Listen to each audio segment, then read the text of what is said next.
Pemirsa sengketa rebutan 4 pulau, Gubernur Sumatera Utara Bobi Nasution siap duduk bersama dengan Gubernur Aceh dan Menteri Dalam Negeri. Bobi juga membantah ada minyak dan gas bumi di 4 pulau yang diperebutkan.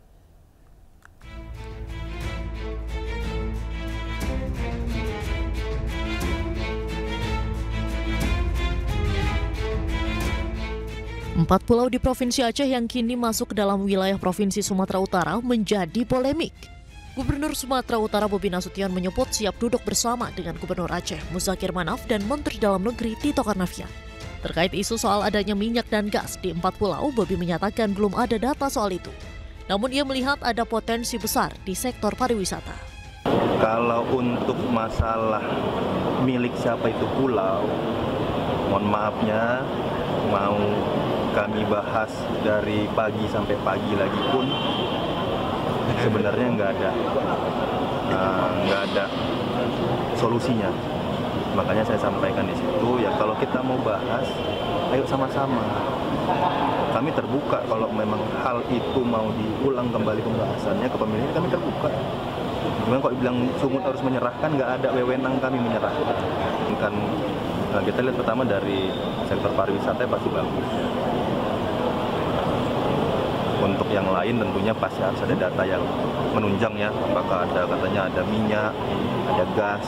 Kalau data itu saya nggak pegang. Sementara itu Gubernur Aceh Muzakir Manaf menegaskan 4 pulau yang ditetapkan Kemendagri masuk wilayah Sumatera Utara masuk ke dalam kewenangan Aceh. Ia mengaku memiliki sejumlah bukti atas klaimnya tersebut. Kami punya pulau itu sebenarnya itu kewenangan Aceh. Jadi kami punya alasan kuat, punya bukti kuat, punya data kuat. Sejak dulu kala itu memang hak Aceh, punya Aceh. Jadi saya rasa itu memang betul-betul Aceh di segi apa saja, di segi geografi, di segi sejarah, di segi perbatasan itu memang. Jadi tidak perlu diminta apalagi. Oh, itu saja.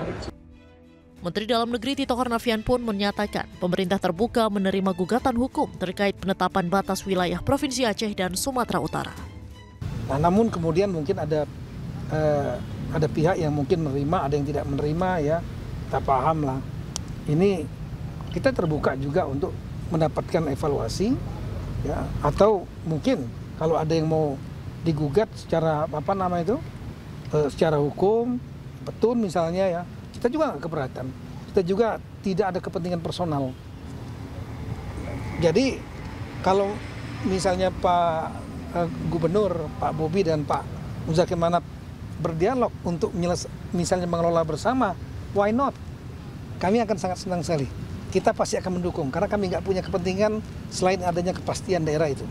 Itu aja. Ya. Kita doakan antara kedua gubernur bisa mendapatkan solusi yang terbaik. Kalau bisa kelola bersama, why not? Terima kasih. Sebelumnya 4 pulau yang menjadi rebutan antar Provinsi Aceh dengan Sumatera Utara, yakni Pulau Panjang, Pulau Lipan, Pulau Mangkir Besar, dan Pulau Mangkir Kecil. Pada 25 April 2025, melalui keputusan Menteri Dalam Negeri, 4 pulau yang menjadi rebutan dinyatakan masuk dalam wilayah Kabupaten Tapanuli Tengah, Provinsi Sumatera Utara. Tim Liputan iNews melaporkan.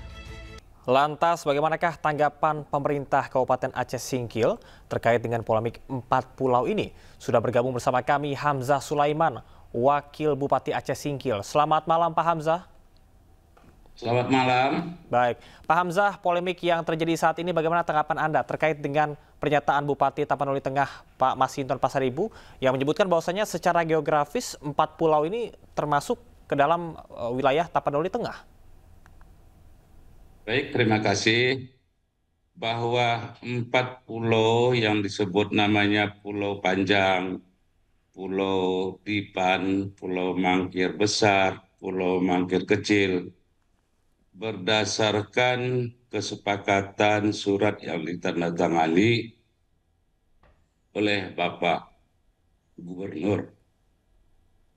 Nah, Bapak Gubernur Aceh, Bapak Ibrahim Hassan, kemudian Bapak Raja Inal Siregar, disaksikan oleh Bapak Menteri Dalam Negeri pada tahun 1992, itu 4 pulau adalah milik Aceh. Oleh sebab itu, bagi kami tentu tetap menyatakan itu milik Aceh. Baik. Nah, kemudian juga di salah satu pulau yaitu Pulau Panjang juga sudah terdapat tugu yang dibuat oleh pemerintah Aceh pada tahun 2012, termasuk dermaga yang terbuat dari papan kayu. Oleh sebab itu, bagi kami tentu kami sangat berharap bahwa pemerintah Aceh tetap memiliki 4 pulau itu. Baik. Pak Hamzah, tadi Anda sebutkan berdasarkan dasar hukum dan juga dokumen administratif. Artinya apakah Anda setuju hal ini cukup dimusyawarahkan atau justru SK Mendagri ini harus dicabut juga? Ya. Kalau dimusyawarahkan apa yang mau dimusyawarahkan karena itu milik Aceh. Oleh sebab itu ya tetap milik Aceh gitu. Jadi tidak ada lagi istilah musyawarah, yang dimusyawarahkan itu apa. Ya mohonlah kepada Bapak Menteri Dalam Negeri, Bapak Presiden, karena masyarakat kami pun sudah begitu membludak, sudah begitu mendatangi pulau itu bersama-sama anggota DPR RI yang datang pada saat itu, yang tetap bahwa pulau itu adalah milik Aceh. Baik. Pak Hamzah, bagaimana tanggapan warga setempat Aceh Singkil terkait dengan polemik 4 pulau ini? Dan apakah Anda memiliki data dari 4 pulau ini memang rata-rata apakah memiliki KTP Aceh atau justru sebaliknya? Ya, ini kan pemilik tanah juga pada saat ke pulau itu bersama dengan anggota DPR RI, ada pemilik tanah itu juga orang Aceh. Dan juga masyarakat Aceh itu juga sering ke situ. Dan itu memang ya kita dari dulu juga sudah milik Aceh gitu. Baik, artinya mayoritas warga yang berada di 4 pulau tersebut, Anda bisa sebut bahwa mayoritas memiliki KTP Aceh begitu, Pak Hamzah? Ya benar, benar sekali.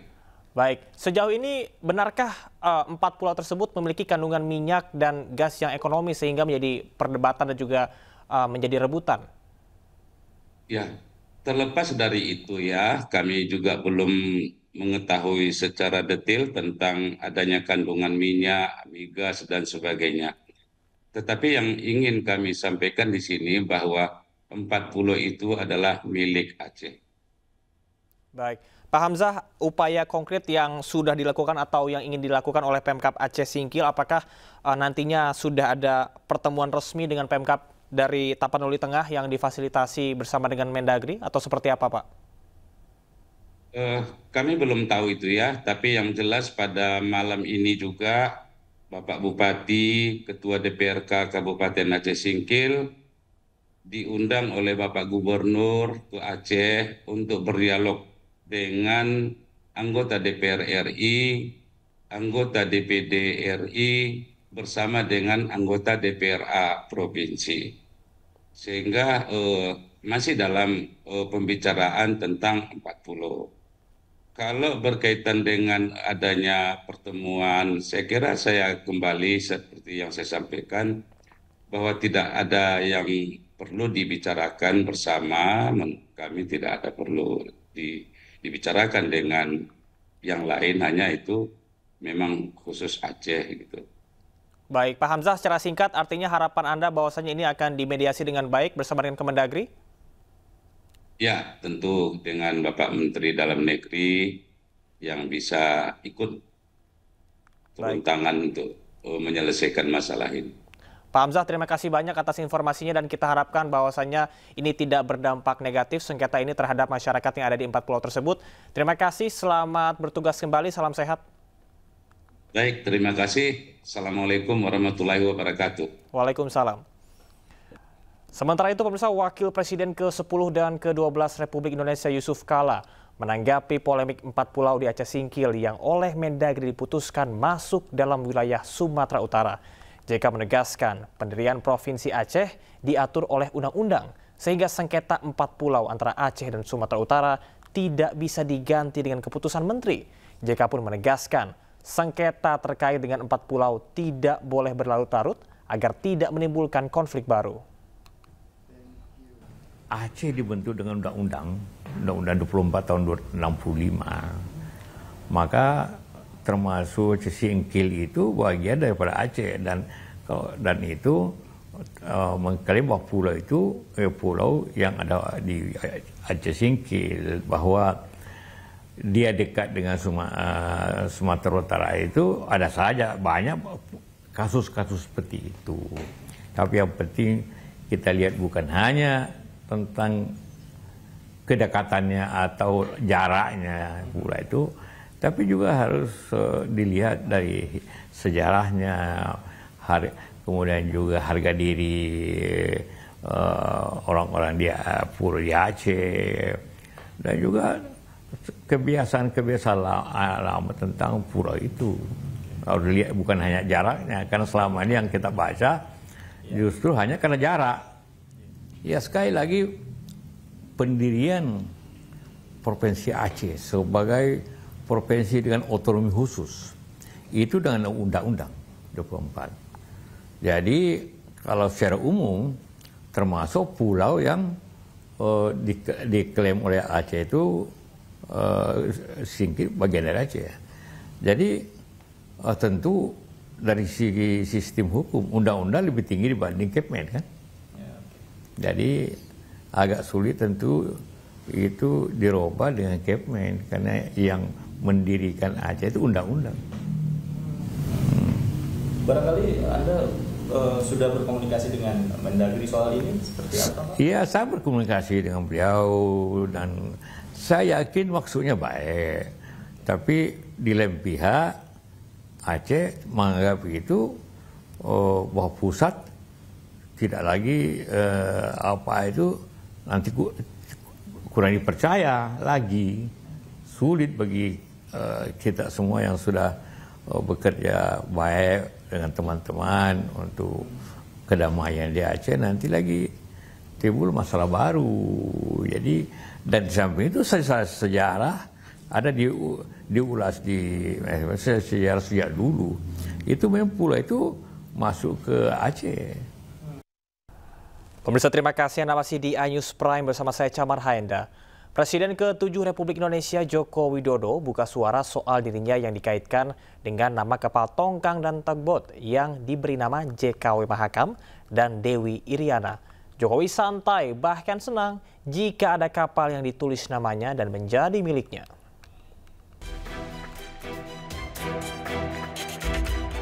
Presiden ke-7 Republik Indonesia menanggapi santai soal keterkaitan dirinya dengan kapal tongkang dan tugboat yang diberi nama JKW Mahakam dan Dewi Iriana. Jokowi mengaku tidak merasa terganggu dengan munculnya isu tersebut. Menurutnya tulisan serupa juga banyak muncul di truk dan kendaraan lainnya. Meski demikian, dirinya meminta agar tulisan-tulisan tersebut tidak dibelokkan artinya atau bahkan dipelintir untuk tujuan yang tidak baik. Kalau ada tulisan JKW kemudian diartikan milik saya, ya senang banget saya, alhamdulillah punya kapal. Nanti ada truk, ada tulisannya JKW lagi, oh itu miliknya Pak Jokowi, alhamdulillah lagi. Nanti ada apa lagi? Ada pesawat, moga-moga ada pesawat ditulis. Ada tulisannya JKW, miliknya Pak Jokowi lagi.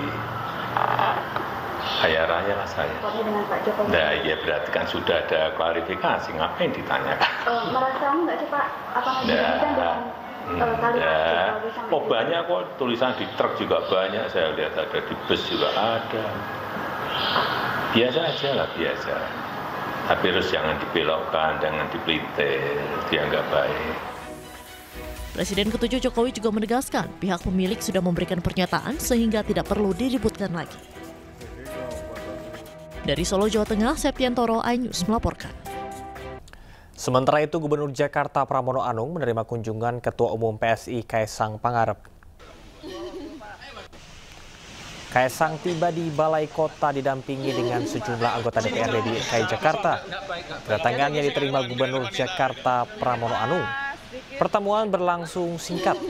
Usai pertemuan, Kaesang menyebut kedatangannya untuk mengucapkan ulang tahun kepada Gubernur Jakarta.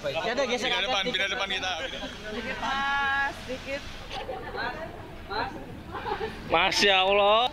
Saat menuju peresmian kampus Bhinneka Tunggal Ika di Universitas Pertahanan, Kabupaten Bogor, Deddy Mulyadi, Gubernur Jawa Barat, menumpang motor patwal tanpa menggunakan helm Rabu lalu.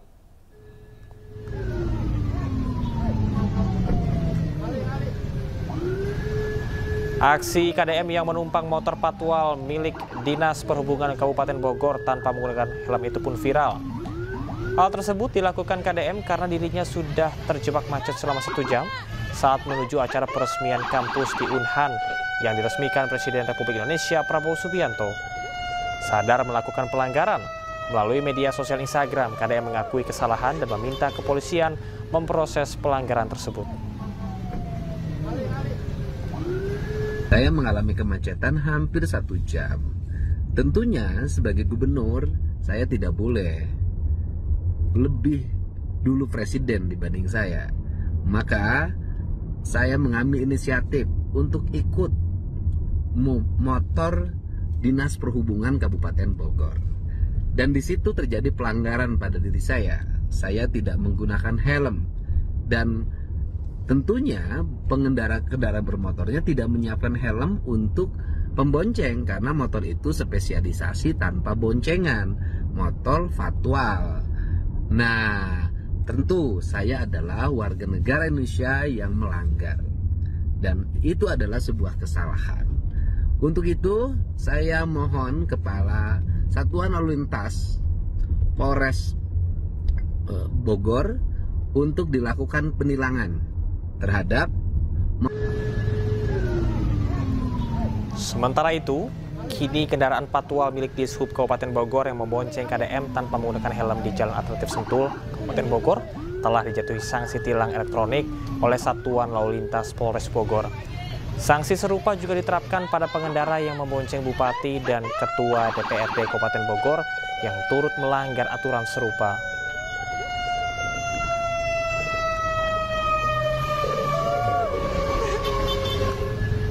Terima kasih Anda masih di iNews Prime bersama saya Camar Haenda.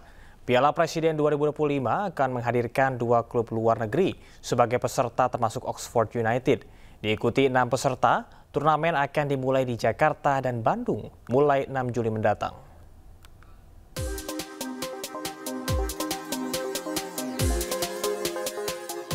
Turnamen pramusim Piala Presiden 2025 akan dimulai pada 6 Juli mendatang. Berbeda dari tahun sebelumnya, ajang tahun ini menghadirkan 2 klub luar negeri sebagai peserta, yaitu Ford FC dari Thailand dan Oxford United dari Inggris. Selain 2 tim asing, peserta lainnya merupakan klub-klub lokal yang dipilih termasuk Persib Bandung, Arema FC, dan Dewa United. Piala Presiden 2025 ini juga akan menghadirkan tim Indonesian All-Star yang komposisinya terdiri dari pemain lokal terbaik. PSSI menyatakan kehadiran klub asing merupakan bagian dari upaya meningkatkan kualitas bagi tim-tim lokal.